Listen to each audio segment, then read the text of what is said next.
Bienvenue à tous, ravi de vous retrouver pour votre édition Atlantique. Réduire la quantité de déchets à la base afin d'en diminuer le volume à incinérer, cette règle de bon sens, le SMICTOM Wallonie en a fait sa politique. Le syndicat de collecte déchets a d'ailleurs été labellisé avec 57 autres territoires afin de prendre part au projet Zéro gaspillage, zéro déchet. Là, il y a du papier. Pour les besoins de notre reportage, le SMICTOM Wallonie s'est livré à cette petite démonstration. On ouvre au hasard des sacs d'ordures ménagères noires destinés à l'incinération ou l'enfouissage. Puis l'on regarde ce qui aurait pu être trié. Papier, déchets verts, emballage.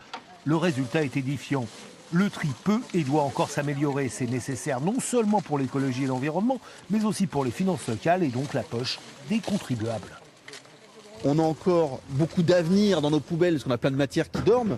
On voit aujourd'hui de l'aluminium, on en fait des vélos, des TGV. Le plastique, ça vaut 800 € la tonne. Aujourd'hui, mis dans les ordures ménagères, tout ça, ça coûte 150 €. On estime qu'on a au moins 2 à 3 millions d'euros de produits qui dorment dans les poubelles des gens parce que le tri n'est pas fait. Il faut tordre le cou à cette idée de se dire que je trie, ça coûte plus cher. C'est pas vrai.